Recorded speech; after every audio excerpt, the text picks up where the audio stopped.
Today on the All Kinds Weather Forecast, we have All-American baseball player Jac Caglianone joins the All Kinds Weather Forecast to talk about the upcoming season and what it means to be a Florida Gator in the baseball program. This is the All Kinds Weather Forecast.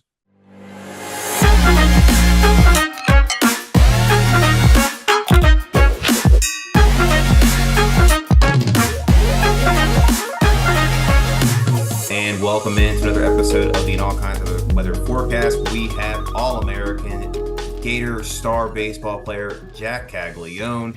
Thanks for coming on tonight, Cags. I know the fans we've been teasing this to some of our fans. They're really excited to hear from you just before baseball season starts. So, how's it going? And good. Thanks for coming on. Yeah, I appreciate y'all for having me. Just doing the hustle bustle of everyday practices and stuff like that. So really just getting ready for the season coming up here in a couple weeks. Yeah, I bet the boys are probably they're itching to get back on the diamond and start playing some games, and especially after the way things ended last season, they're probably pretty hungry to get back going next Friday night. Oh yeah. Yeah. That really just kind of added fuel to the fire for all of us just to get back to that point and, change the outcome. Absolutely. Well, what we do with all of our guests when they come on here is we do have a lightning round, and some of our listeners will probably know what that is. And we've kind of catered this one specifically to you just based on baseball and certain things in your career. So we'll go ahead and get started with that. And the first question, we ask this of actually everybody, fans, athletes. We ask what their favorite Gator jersey color combo. Most of the time, this is sort of a football related question, but baseball kind of has really experimented with different combinations for color. So what is your favorite color scheme for the baseball team? I really like the gray pinstripes that we wear on the road. Those are probably my favorite. At home, probably the white pins. Those are my personal favorites. And we don't wear the black ones anymore, but the blacks were up there too. Fans just love the all black uniforms, like across all sports. Like I know folks for football last year were excited we finally did that, and basketball I know still does it. So I would agree. I'd love to see that come back for baseball, but can't go wrong with pinstripes. Those are the old classics. Oh yeah. Well, so if you didn't play baseball, what would you see yourself doing after college? I think a lot of people expect you to be a high pick next year in the MLB draft. We expect you to have a great career in that aspect. But what is something, if you weren't playing baseball, that you'd love to do? Um, Probably just kind of follow my dad's footsteps, go to law school, become a lawyer, and just make a living off that and enjoy myself probably in Tampa. He'd make a good lawyer. I have a feeling he'd make a good lawyer. I don't know Yeah. why I Well, get that feeling, but I get that feeling from you. probably a leader on the team. Lawyers tend to be leaders, kind of in the courtroom and whatnot. But I didn't realize I forgot the Tampa connection. I'm from Tampa myself. I live here, so that's cool. We'd love to certainly have you back here in Tampa, maybe playing for the Rays or something like that one day. But lawyer sounds like a pretty good career. Yeah. All right. So what feels better? Like, because obviously you're a two-way athlete when it comes to baseball. You can pitch, dominate on the mound as well as at the plate. What is more gratifying when you just smash a 450-foot home run or when you just blow a fastball right by a hitter? Um, they're both really good options, honestly. I mean, I feel like even if you ask a pitcher those questions, everyone's going to say a home run. There's no other feeling like it. Yeah, definitely. I mean, this gets the crowd a little riled up for a little bit longer. Like a strikeout is like kind of a in the moment thing. It lasts for about 10 to 20 seconds, but a home run, like you got to round the bases and it just changes. Seems like it changes the momentum of a game. And I think it definitely did at times last year, thinking back to some of those matchups we had. Hmm. So, what is your favorite moment as a Gator baseball player so far? Maybe that home run or something that's come up in the last couple of years. Can you think of something that sticks out in your mind? I mean, if I could kind of encapsulate like all of last year, really just the group of guys that we had and like the love and care that we had for each other was really like no other. It was hands down the best group that I ever played with. On and off the field, they're just great guys, and everybody really just wants to win. They want to compete, and they're looking out for the people to the left and right of them in that dugout. Um, and I think having that type of group last year is only going to help us, this year and kind of build off of that. Um, but yeah, I'd say really just all of last year, personal success aside, just being around those guys and being able to watch them play and do their thing and do what we did was probably my favorite. Yeah, and kind of off that now, last question of the lightning round. Can you think of somebody like a moment that one of your teammates may have done that's kind of sticks out in your mind that they were responsible for, especially on the run last year that we had? I mean, probably BT's homer and Hoover last year was Yeah. probably the coolest thing ever. Yeah, I mean, there's nothing like that. Yeah, that was pretty memorable because like there was a lot of back and forth between the Alabama dugout, the Florida dugout, and just that was like the ultimate just checkmate moment when he hit that grand slam to just ice the game. I mean, it Yeah. was a pretty cool moment. I agree with that. Well, There were all a lot of right. cool moments like that. I mean, that's the thing that you touched on. There's just so much to remember about that team, that run that you guys had, and we'll talk about that a bit more in a minute. But I had a couple of generic, just general college baseball questions before we get to the main part of our conversation.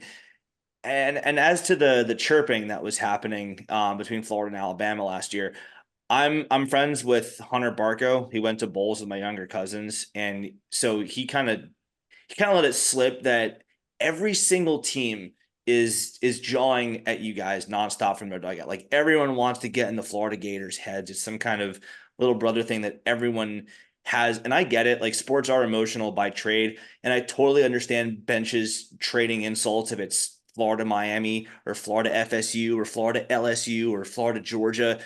I don't know that I quite understand it when it's like Georgia State or Jacksonville doing it. So two questions on this. Number one, are there any kind of unwritten rules to dugout trash talking? And two, how do you balance the heat of the moment and trading these barbs with these opposing teams, and then all the emotions that come with it, with staying true to your fundamentals? Because like you can't try to throw a fastball 175 miles an hour. You can't try to pull the bat back extra far and try to like generate extra torque on the ball, because then you're going to mess up your timing and your fundamentals. So how do you balance the emotion and the X's and O's of what you do? I mean, they're really two separate things. The biggest thing that we kind of pride ourselves in is, what we're going to do on the field is going to speak louder than any of the chirps that we say. Um, you know, the chirps and everything, it makes it fun, it makes it exciting. Um, I'll tell you, it'd probably be a lot more boring without them. So, we live for it. It's a lot of fun. In the heat of the moment, but the biggest thing is just not get away from, what's important. And that's just winning the game. Um, and really just controlling what you can control. You can't control what the other team's going to say.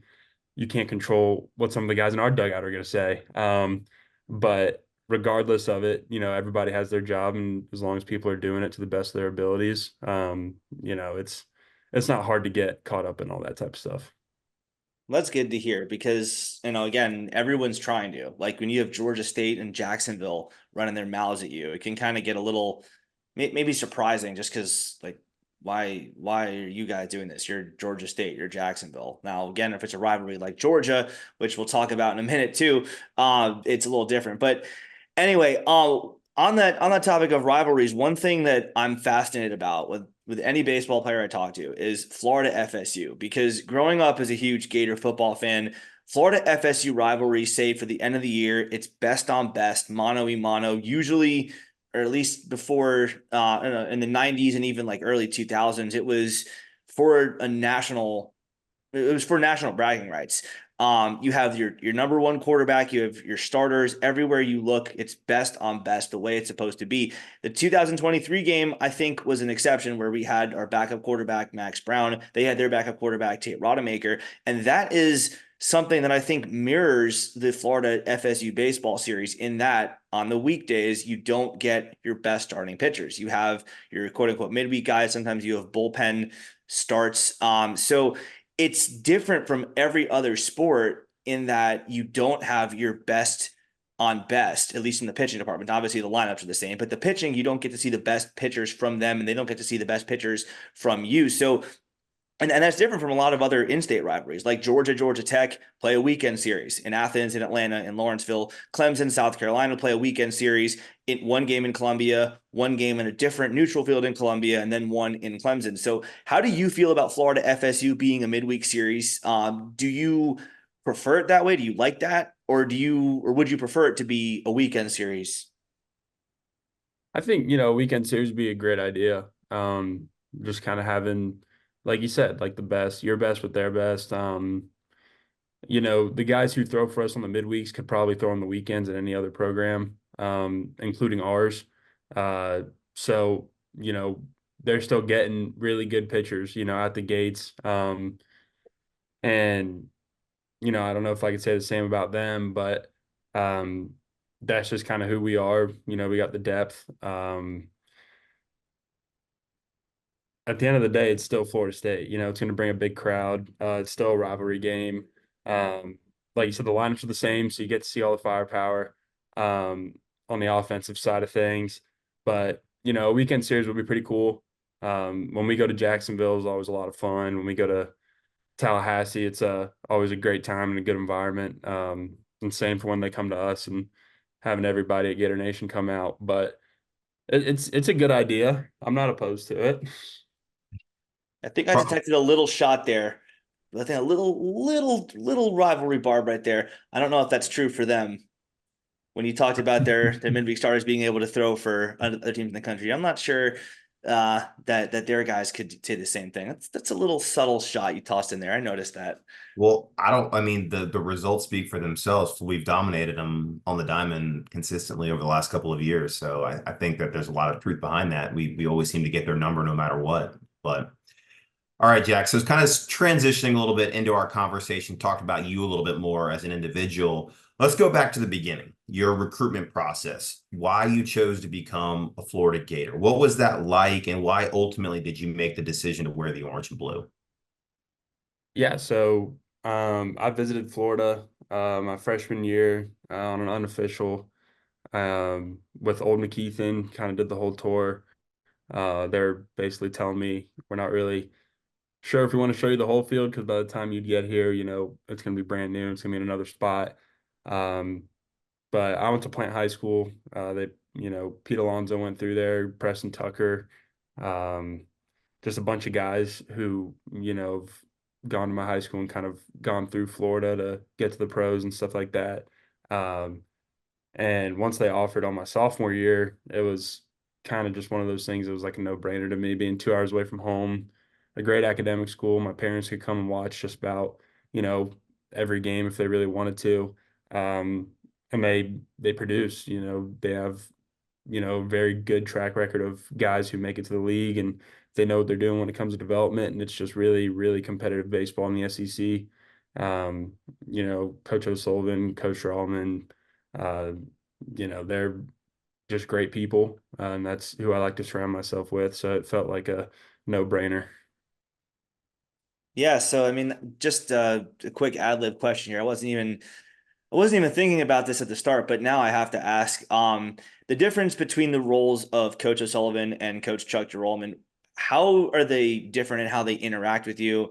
How would you say that they go about getting the team prepared for success in their different ways? How sort of compare and contrast them?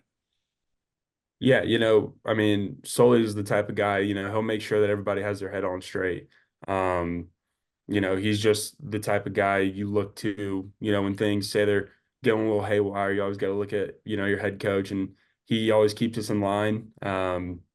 He's always there to offer his advice through really anything you got going on or any questions that you may have. He's kind of always been that type of person. And, Coach Drawman, he's just an all around great dude. He's helped me a lot, especially on like the recovery side of Tommy John, coming back like on the offensive side of things. Spending a lot of hours just work on one with me. I know he has a lot on his plate with all the other position guys, but he's just been, a very integral part of kind of getting me to where I'm at now. Yeah, and I can't really thank him enough for it. Yeah, for sure. I mean, I've had the pleasure of meeting and talking with Coach Chuck Gerolman. He definitely seemed like the kind of guy that different than Sully in a lot of ways, but also obviously sharing the same goal, getting you guys to be the best you can be. And I mean, as someone on the outside looking in, that's all we can really ask for when it comes to getting the Gators to be the best they can be. You have the right guys to do it, and that's all we can really hope for. So a lot of youth baseball players, like when you guys are little kids, you're dominating pretty much everyone you play. Like that's the story of every MLB player, every good college player, even they were always dominant as little boys. And then they get older, they're not so little anymore. the guys who seem to be the best athletes seem to, at least at first, be really, really dominant both in the pitching and the hitting departments of obviously very different skills. But you see, like in Little League World Series, for example, there's a lot of stories of like the best pitchers also being the guys who can just rake. That stops happening when they get older. You go to like 14, 15, 16 years old, it just starts becoming a lot less frequent. And it's hard because as you get older, your competition gets older too. They get older, they get stronger, and it becomes a little harder to be so dominant at both of these different aspects. Didn't happen with you. You stayed dominant at both. And here you are pitching in the SEC level. Here you are dominating at the play of the SEC level. So how are you able to stay so strong at both of these very different skills in the game of baseball throughout your progression and your growth? Yeah, I mean, it all kind of goes to what goes on in the weight room. Sean Burke's our strength coach, and he does a really good job of making sure that I'm staying on top of uh, really maintaining more so for the pitching side of things. Not getting too big and becoming a little stiff or any of that type of stuff by any means. Um, but really just his program and what he kind of does, helping me out, especially when we're on the road and we go do our lifts at, the opposing team's gyms or whatnot. He's always got something for me. And that's kind of been the biggest help, especially to keep my body in the best shape. Uh, to, I guess, perform, on both sides of the baseball. And I think that's honestly probably the biggest thing. And kind of switching gears a little bit different in the pitching realm of things. For those that aren't familiar, talk about your Tommy John, journey and that recovery process. How did it happen? How long does it truly take to recover from it? Because I think a lot of people, when they hear it, they just know that it is a long recovery time, but all the ins and outs to overcome it and then actually get back to the original form and where you were at. Yeah, so mine was a little different just because I got it like 2 weeks before we got to campus my freshman year. So I was very fresh off of it. And it was just one of those things that, at the time I was like, okay, well, I'm not even going to play my freshman year. How's, college going to shake out? Because, you have a bunch of buddies growing up in high school that you play with in summer ball teams who are really, really good, and they get to college and, sometimes you don't really hear much about them anymore. You don't really, see any articles or, keep up with how they're doing because, they're not really playing a whole lot. So there were a lot of like questions and a lot of not anxiety or fears, but it was just like really just questions. You didn't really know what it was gonna entail. And a lot of physical therapy, hours and hours a week of physical therapy, just strengthening my arm, making sure that, it doesn't happen again and stuff like that. Um, but the biggest thing was really just kind of like the support staff for me. Having the coaching staff here, having, my parents, they're all in my corner. They know that, God has a plan, all that he does, it's all for a reason type of deal. Um, and I think buying into that was one of the tougher things to do just because it is a really long process. I was out for, I think, a little over 14 months in total, throwing wise, just because the timing of it, it didn't really align with when freshman year would end. There was just no chance of me, making it on the mound. But thankfully, after the hitting progression and everything, and I was cleared to hit, uh, Sully was like, "Hey, I'd like you to DH." And, it was one of those things where you're sitting back and you're like, "Am I going to go 0 for 3 and I just burned my red shirt for one game, or we're going to see how this goes?" But it was really just kind of like playing with house money, and, it all worked out for the best. And I just kind of took it and ran with it. Yeah, definitely. I mean, I think the way you put it at the start was a unique process. Definitely would agree with that. So, yeah, I mean, everything about your journey so far has been unique. And 2023 was a unique team. It was a unique season, as you were talking about at the top. So before we look ahead to 2024, one more quick look back at 2023. As you mentioned, tons of great moments. We'd be here for hours if we just went through all of them. So we're only going to go and ask you about two apiece. So four total. Number one, talked about it at the top a little bit. Rubber match, rivalry, Georgia Bulldogs. There's an umpire named Brian DeBrouwer. There's a pitcher named Brandon Neely. He gets a big strikeout. You're in the dugout. Just from your eyes, from your vantage point, just relive that. What happens? What's it like to be watching that, and then take us through your ensuing at bat. Yeah, well, I didn't even see, the umpire toss Neely. I, was running out the tunnel ready to high five him after making a big pitch in a big situation. You're taught to have emotion in this game. You're supposed to get fired up when you make a big pitch. It's just a part of it. So that whole situation was just, I think, taken to a new level. Throwing him out for that was kind of extreme in my opinion. He didn't, you look at the replays, it's not like he used any foul language or anything. He just made a big pitch and he was real excited about it in a close game against a rival. So, yeah, it was just one of those things you're like, okay, so now, we can't do anything to jeopardize anybody else getting thrown out.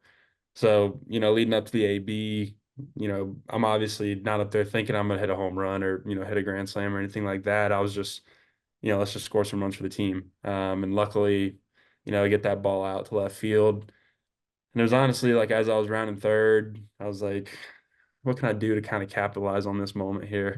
And it just kind of hit me and then that all took off. So yeah. It was priceless. I'll say that. Watching that, I was Great. watching that on TV. I was like, that's a perfect response to that. And then just, you know, it's all you can do sometimes in that kind of a situation. But I was there. It was fantastic. It was fantastic. Chef's kiss.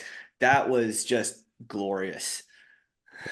It was Yeah, it was something that I didn't expect to really kind of get the buzz and publicity that it did, but looking back at it, it's gonna be something I'll laugh about, in 10, 15 years. So Do you I think that think he saw it? Do you think that Brian DeBrouwer saw you do that?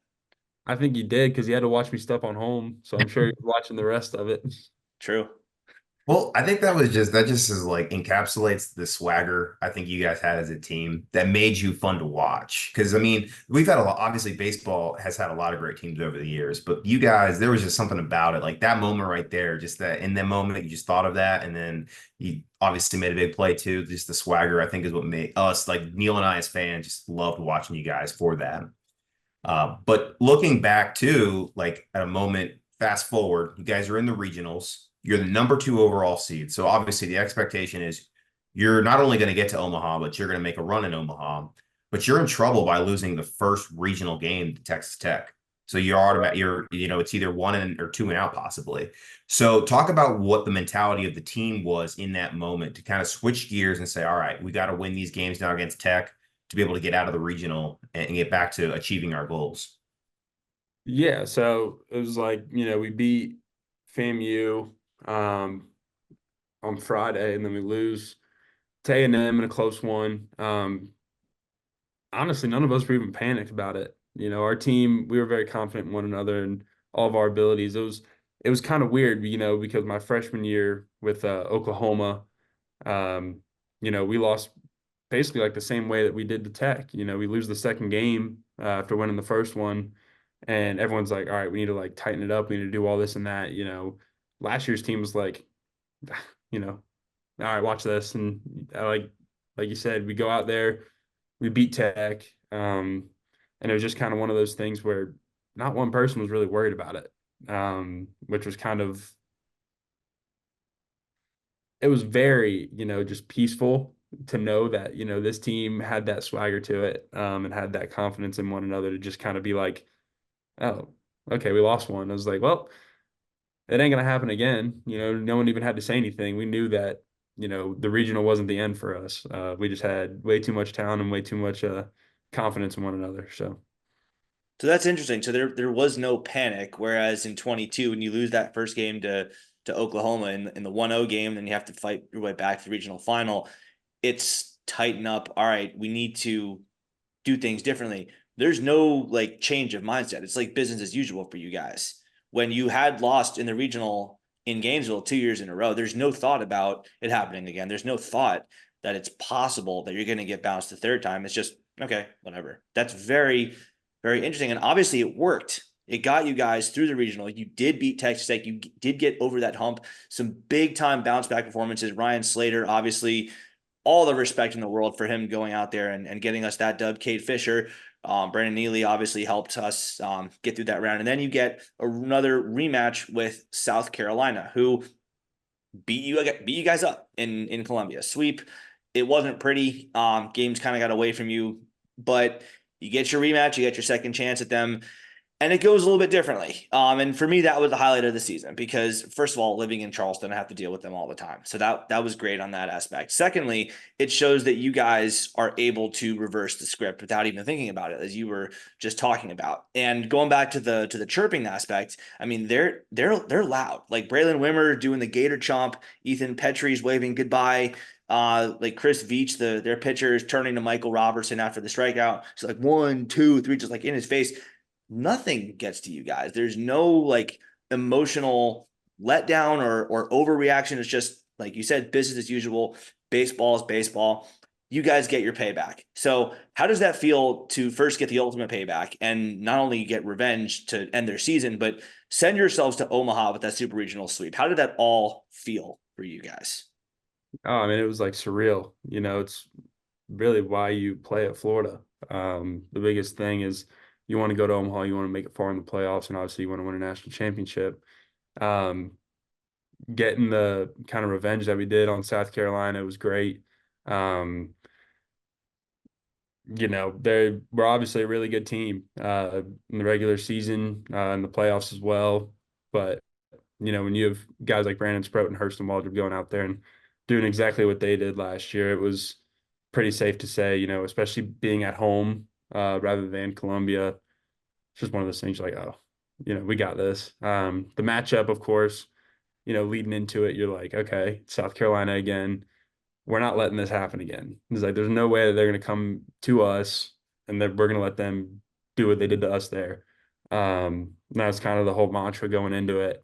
And you know, 2 and out, 0-2 barbecue for them. So, you know, Well, Carolina barbecue is good. Before we go on to Chris's next question, does this look familiar to you? which one's that? The ball that Cade Curlin caught to send you Oh, guys back to Omaha. really? Yep, they gave it to me. Oh, sweet. I don't know why they chose me. I mean, I'm friendly with some of the players, but I mean that's pretty cool piece of history right here. This is, you can see the kind of the scuff mark where the ball was hit. Um, yeah, I mean NCAA official ball championship right there. So a little Pete Skater history right there. Sweet. All right, so history's made there. That means you guys are going to Omaha for the first time since 2018. It's been a while since Florida. I mean, Florida went on a run of consistently making it to Omaha in the 2010s, and then it just seemed like we got close a few times. Certainly had that team during the year of COVID that probably definitely would have made it. But finally, you guys get over the hump. You get to Omaha. Talk about that experience and just kind of what it meant to get there and then get all the way to the national championship game and maybe fill in some of your favorite memories from that trip. Yeah, I mean, Omaha was great. Whether it was, you know, messing around in the hotels, going and walk around the stadium, kind of checking out all the little booths and stuff off the field. Um, but on the field, I mean, it was really like no other. That first game against Virginia, it couldn't have really started off any better. With the walk-off from Luke, scoring from third was pretty satisfying, seeing everybody kind of run out of the dugouts. I'm getting videos from my buddies back home with them watching and all that with all their friends. So all of it was really cool, knowing that, you know, we had all Gainesville watching and, you know, all of our families watching as well and friends.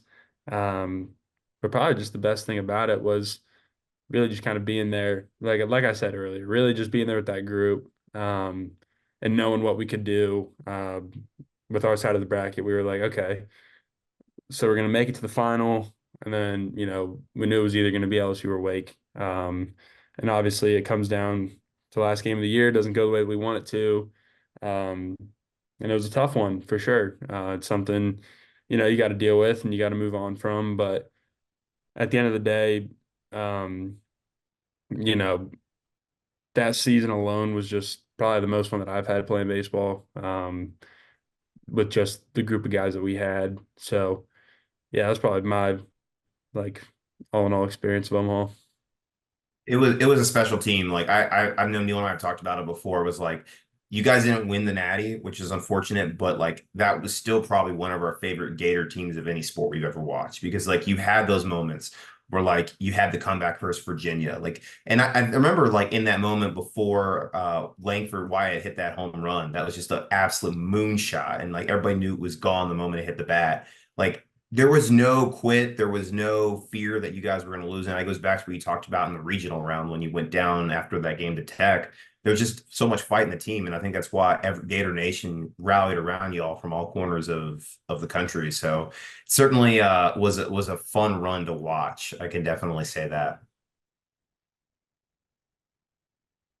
There we go. Yeah, so I mean, as Chris just touched on, definitely, even with the way the season ended, historic season for sure. SEC champs, College World Series trip, only the 13th time it's happened ever at Florida. Although that, I mean, relatively speaking, that's a good amount, but still, you play baseball for 125 years. 13 College World Series appearances, every one of them is precious and special. National Championship Series appearance, only the fourth time ever that's happened. Most wins ever in a season. And you personally set the record for the most home runs in a single season in college baseball with the BB Court bats. So your career is not over. Obviously, you have another season at least. But looking back on that run in 2023, you talk about the friendship, you talk about the brotherhood, you talk about the moments, just messing around in the hotel. You talked about the special wins, the moments. What are you most proud of from that team? Um, Probably just the way we handled ourselves through the ups and downs of the year. Uh, there was really, everybody held each other accountable. Nobody was afraid to speak up to somebody, no matter really who you were. It was just one of those teams where our expectations were really high and we stuck to them. And whenever somebody would kind of deviate from it, a bunch of the guys would get on you and try to like set you straight and make sure that everybody's on the same plan to get to where we needed to be. Um, and that's probably what I'm most proud of, being able to say that I played with those guys. And yeah, I'm just, very thankful for it. Definitely. Well, let's move on to 2024 now. We got a new season upon us, and there's a lot of new talent on this team. Coach O'Sullivan and his staff continue to recruit great players. Also hit the transfer portal, brought in a guy like Brody Donay at catcher, SEC Freshman of the Year Colby Shelton, who now comes over from Alabama, now joins the Gators. But we do lose some talent in Wyatt Langford, who was a top 4 pick and obviously already tearing it up in the Rangers organization.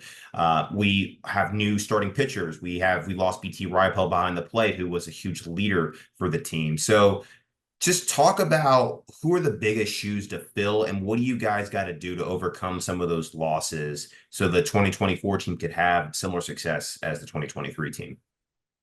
Yeah, I mean, it kind of really starts with the guys who return from that team that are going to lead the way for the most part. Um, After kind of going through what it takes to get to Omaha and, make it to the last game of the year like we all want to. Um, there's obviously, shoes to fill. Josh gave his all to this program. BT did the same, Colby Wyatt, Sproat, and Hurston. I mean, the list just goes on and on and on. Those are guys who helped kind of turn the program around and put it back onto where it needs to be. Um, but looking forward to this year, we have a really big freshman class filled with talent, from A to Z. Everybody's, they got their stuff. And like you said, with the portal, with Colby and Brody, Jalen Guy, really, the depth is still there. Liam Peterson has really stepped up lately, on the mound. He's done really, really well. So I'm expecting, big things from him. Honestly, the biggest thing is really just to make sure that, as a group, that these freshmen know that they're going to play a big role in all this. On the pitching side, they're going to throw a lot more than they think they will. But, that's what the preseason's for, and kind of getting that through to them is going to be the biggest thing. And having them just kind of go out and attack in these scrimmages and make it as game-like as possible so that once season starts, you're not trying to figure anything out. But that's probably, the biggest thing. But the talent is, similar to last year. It's unreal. So. Yeah, for sure. I mean, that's the thing with Gator baseball. There's always going to be talent there, no matter what I mean, you can change the names of the players. There's always going to be talent.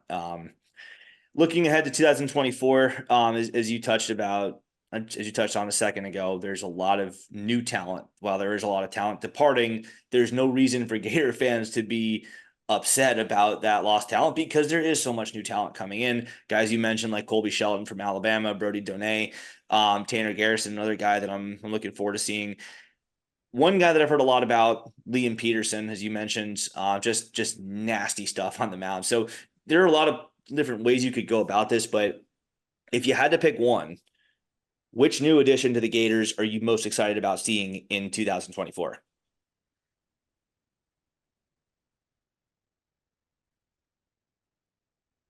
Probably, I'm gonna have to go with my plant boy, probably Satin, Robert Satin, just because from the same hometown, another lefty. So I'm excited to see him kind of do his thing. Not to kind of get off some of the questions that we have, but obviously Plant High School, I'm pretty familiar with that program a little bit, being here in Tampa myself. They seem to produce a lot of good players in the league. What is it about that program that produces good players? Dennis Braun, man. I mean, he's an old school. He's a hard-nosed coach. He knows what needs to be done to kind of get you to go to the next level, and he does a really good job of explaining it and kind of sets the examples of how it should look. He's not afraid to jump you when you're messing up by any means. So that really helped me kind of prepare for like the college scene and all that type of stuff.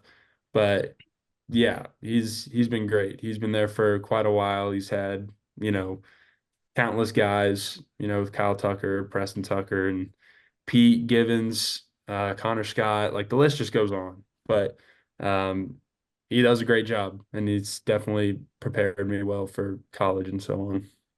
I think Wade Boggs went there too, didn't he? Way, way. Yeah, but he wasn't there with my coach. Right. But I'm saying like there's still the lineage even before him. Yeah. So switching back to the team itself, can you think of a Gator player? Like everybody thought about Josh Rivera last year. He seemed to really take a big jump from his 22 to his 23 year. Who's a guy on the team this year you could think make a big jump like that in 2024? No, I think Dale Thomas is on for one. Um, yeah, 100% Dale probably. Interesting. I was gonna guess that you were gonna say Cade Kurland, but Dale Thomas definitely not a bad pick by any Yeah, I mean, means. Cade still had 17 homers last year, so Cade just needs to keep doing what It's he's doing true. more, It's true. right? He did. But I mean, hey, you had almost twice that, so maybe you could say that he would double his production too. I mean, you quadrupled yours, I think, from 22 to 23. So I don't know, maybe that Yeah. would be in the cards for him. But yeah, I mean, obviously, as we're talking about, a lot of different candidates to answer that question with.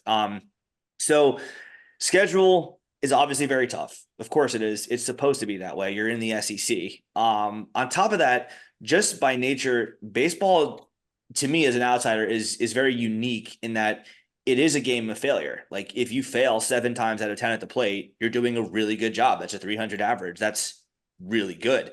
And even on the mound, if you throw enough pitches, you throw enough innings, eventually you're going to make a mistake pitch and give up a tank. Like it just happens to the best of them. So, and even Sully, like national championship winning coach with 8 trips to Omaha, forgot how to count to 6 last year. Like it's going to happen. So, as an outsider watching, it seems to be a small component of fundamentals in the game of baseball and a much larger component of just the mentality and the intelligence and then just keeping the right mindset. So how do you as a player, and you kind of talked about this a little while ago about how the players just never had the panic in them, but how do you as a team keep your heads right throughout a long season? And then does anything change mentality wise if you're in a slump or if you're coming off a rough outing or two in a row? What do you do to get that ship righted? Um, you just know that the sun's gonna rise tomorrow. Nothing's gonna last for too long. If you don't let it. So the biggest thing is really just wrapping yourself up in the team, and trying to really just silence all the personal success out of it. That was another great thing about last year's team that I hope to kind of bring to this team this year. It's, all your personal stuff's going to get taken care of. The team's as the team's success continues to grow throughout the year. So really just focusing on that, just focusing on the bigger goal rather than getting caught up in, you don't get a hit for a weekend. Like me last year, I didn't get a hit it out against Alabama. Um, I didn't really panic. We still won the series. The team was still doing good, so I didn't really have a whole lot to stress about. And that's just kind of the mentality you got to have to go through a 54 game or 56, whatever it is, regular season, and then carry it over to the postseason. So it seems like there is a lot of the brotherhood mentality that if I don't do well, my teammate's going to pick me up, and if my teammate's not going to do well, then I'm going to pick him up. Sort of checks and balances kind of thing where there's enough talent, there's enough accountability on the team that it's going to all be okay and work itself out. So that, which is, I guess, the perfect way to encapsulate that team and what we're hoping to see from the 2024 team. So as we start to sort of wrap up our conversation, we thought it would be fun to make some predictions, as we always end our preview shows by making predictions and picks. We know if we ask you, you're going to predict Florida to win the national championship because that's the goal, and that should be the goal. But let's get a little more precise and talk about some goals and predictions personally and for your teammates. So, first question: what pitch of yours do you want to see take the biggest jump from 2023 to 2024? Yeah, probably my change up. What do you think you have to do to get it to that next level? I've just been working on it a lot this off season, so it's been coming along pretty good. Nice. All right. So kind of getting more into the mental aspect that Neil touched on a minute ago. Do you have any specific numbers, goals in mind at the plate? I mean, you smashed a couple of records last year. What are you hoping to do this year to top that? Um, Really just not think that I have to do more than I did last year and try to copy that. I just need to go out there and play. Um, just have fun with it. No specific numbers. I mean, last year at the beginning of the year, I was like, if I hit 15 and hit 320, I'll be happy. And exceeded expectations on that front. So I'll just say the same thing again. So 15 and I hit 320. Which is still very, very good. I mean, it's doesn't compare to what you did last year, but that is, I think, kind of spoiling Gator fans. That was a record-setting season. You hit 15 and 320. That's a very good season at the plate. And you do have to figure that other teams are going to be a little bit more careful when they pitch to you this year. Whereas last year, I don't want to say you were an unknown, but now you're the returning BB core era home run record setter. So I would think that you're going to get a little more pitched to a little bit more carefully. But on that aspect of you at the plate, is there anything you're looking to do differently? Because obviously you're very successful last year, but everyone can always, I guess, look to improve. So is there anything you're looking to change, or is it just go out there and do what I did last year and it's all going to take care of itself? Yeah, I mean, really just going out there and competing, staying off the low stuff, just seeing the ball up and, putting a good swing on it. Has there been anything specific that scouts at the next level have said they wanted to see you work on that you've worked on this offseason so you can kind of get ready to take that next level, that next step once your career's done at Florida? Um, I'm just trying to do me, to be honest with you. Everybody wants to see something different. So, I'm just gonna go out there and play my game and listen to my coaches and do all that type of stuff. Fair enough. What about I guess an MVP or standout you think for the Gators this season? I mean, obviously, I think people would peg you, but anybody else that comes to mind as sort of like a guy that could step up and really be that true most valuable player. Yeah, I mean, Ty's most likely probably going to pick off where he left off in Omaha. And he's going to tear it up this year. Um, there's a pretty big list. Mikey's going to hold down center.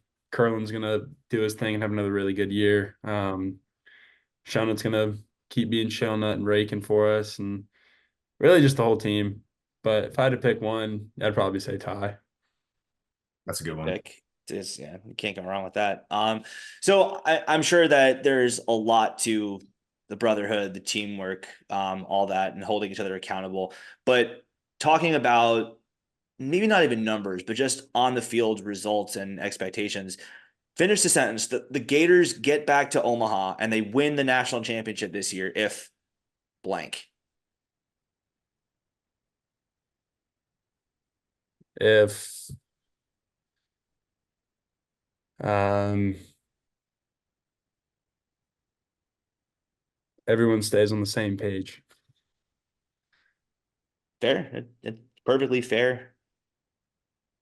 What's something that fans should most be excited about for this team? Um, Honestly, for all of it, picking up where we left off last year, kind of having that fire that we've all been building up on all off season and through the fall and through spring practices and stuff like that. Probably, just show up to Condren and be ready to watch some really good baseball. I think that's a pretty safe bet, Chris. I think we're going to see some pretty good baseball. Um, I wouldn't surprise me. yeah. So, final question for you. Sort of put a bow on everything we talked about. The college baseball career of Jac Caglianone is ultimately going to be remembered by what? Um, Probably by just pitching and hitting. I mean, I don't really have like a crazy answer. Could have gone with setting records, could have gone with national championship. There's a lot to go with there. Well, so all right, Yeah, we'll say all I that. can't believe I Yeah. didn't think to ask this before. What do you think of the nickname Jactani and being compared to the Shohei, the Shohei Ohtani of college baseball, obviously a two-way star in the majors? How do those comparisons sit with you? How do you feel about that? It's all really cool. I mean, any comparison to him, it's flattering to say the least. But I'd like to put my spin on it, but he's definitely opened the doors for guys like me at the next level. So I'm very thankful, and being able to draw comparisons to him is always really cool. So Fair enough. Well, Jack, we could not be more thankful for your time today to coming on, talking on the all kinds of weather forecasts and giving the fans a preview of the upcoming baseball season, some insights into last year's team, and also insights into your game and your life as well. So, for all the fans out there, we look forward to seeing you play this next year and certainly wish you the best of luck in the 2024 season and beyond. Of thank you. I appreciate y'all. Thank you for having me. Of course. course. Really All enjoyed right. having you. Had a lot of fun talking and hanging out. And hope you did too. And I'll see you soon. I'll be at the opening series against St. John's. I'm looking forward to seeing you rake and seeing you strike out a lot of batters on the other side. Awesome. Sounds good. Thanks, guys. You Appreciate it. got it. Well, thank you all for joining us on another episode of All Kinds of Weather Forecast. If you enjoyed our conversation, make sure to like and subscribe down below. Leave a comment on what you think of the Gators are going to do this upcoming baseball season. And we can't wait to see the Gators take on St. John's next Friday night in Conner Ballpark. This is the All Kinds of Weather Forecast signing off.